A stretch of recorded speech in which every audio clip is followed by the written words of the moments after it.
Selamat pagi Bapak Suyanto dan teman-teman semua. Perkenalkan, kami dari kelompok 2 akan mempresentasikan tentang bisnis lintas budaya dengan studi kasus perdagangan kaum Arab dan kaum Cina. Perkembangan kegiatan bisnis atau perdagangan yang pesat pastinya membawa pengaruh dalam ekonomi suatu masyarakat. Hal ini dipengaruhi oleh sifat dasar orang Cina yang sangat mementingkan bidang perdagangan, karena masyarakat di Cina sangat teliti hingga setiap pendapatan yang diperoleh akan sangat dimanfaatkan dengan baik. Cina juga dikenal sebagai salah satu bangsa yang pandai dalam urusan ekonomi. Seperti di Indonesia sendiri, warga keturunan Cina banyak yang menjadi pengusaha sukses. Sedangkan penduduk Mekah merupakan masyarakat yang mempunyai tempat khusus di hati masyarakat Arab dan juga terletak di posisi yang strategis sehingga menjadikan Mekah sebagai pusat perdagangan antara Yaman dengan Syam dan Habsyi sejak abad ke-6 Masehi. Persahabatan antara Cina dan dunia Islam yang telah berlangsung lama yaitu kekayaan spiritual yang berharga. Karena lebih dari 2000 tahun lalu, Cina pernah mengirim utusan untuk mengunjungi Asia Barat selama dinasti Han. Perdagangan kaum Arab. Menurut Philip Kahiti dalam History of the Arabs, menyebutkan kaum Arab sebagai pelaku hubungan internasional yang paling awal. Menurutnya, kawasan semenanjung Arab telah dikenal baik bangsa Romawi maupun bangsa Yunani, karena lokasinya berada di jalur perdagangan menuju India dan Cina. Para ahli tafsir, baik klasik maupun kontemporer, juga menyebutkan bahwa kaum Arab telah melakukan perjalanan sejak dahulu.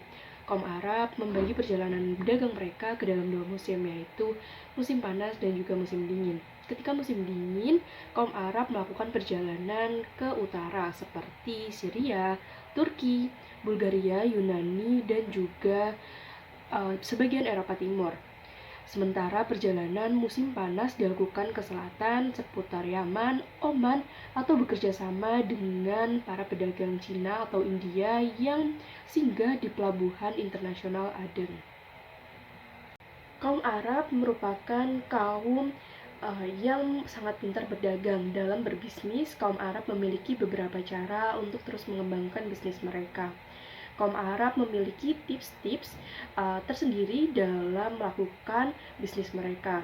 Kaum Arab melakukan tips tersebut berdasarkan ajaran agama dan juga budaya mereka.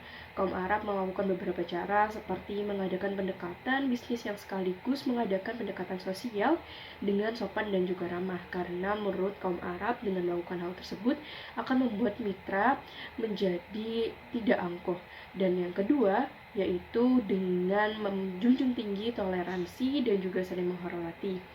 Kemudian yang ketiga, mempertahankan budaya dan ciri khas yang mereka miliki. Kaum Arab senantiasa memilih barang dengan teliti dan cermat. Kaum Arab senantiasa memilih barang yang berkualitas utama dan pelayanan yang baik.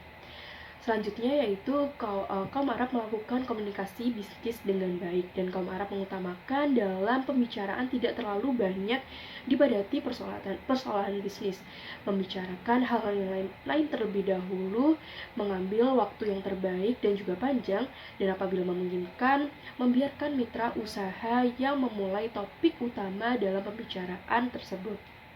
Pada umumnya, kaum Arab tidak menyukai konfrontasi secara langsung, serta penuh kesabaran dan tidak menekan mitra bisnis dalam berlangsungnya proses pembuatan keputusan. Yang terakhir, kaum Arab senantiasa mempercepat proses dan juga keputusan. Perdagangan Cina.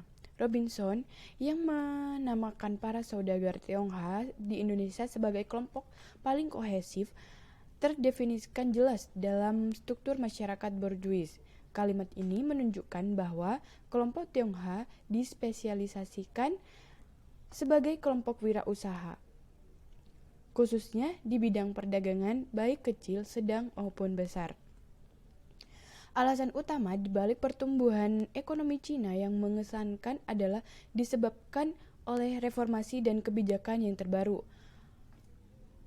Kebijakan yang pertama, Cina secara konsisten melakukan kebijakan reformasi. Rapat Dewan Komite Eksekutif Pusat Partai Komunis Cina ketiga yang diadakan pada bulan Desember 1978 meluncurkan reformasi dan kebijakan membuka diri, menghilangkan hambatan dan keterbatasan yang ditimbulkan oleh model perencanaan pusat dan melakukan liberalisasi produksi untuk memajukan pembangunan. Metode reformasi ini telah diterapkan oleh Cina tampaknya sangat efektif dalam menangani hubungan trilateral antara reformasi, pembangunan, dan stabilitas, sehingga menjamin pembangunan ekonomi yang pesat dan berkelanjutan di Cina. Kebijakan yang kedua, Cina menerapkan diplomasi perdamaian, kemerdekaan, pemerintahan sendiri, membuka kebijakan luar negeri dan aktif dengan tujuan untuk meningkatkan kerjasama ekonomi eksternal dan partisipasi dalam globalisasi ekonomi juga merupakan faktor penting yang berkelanjutan.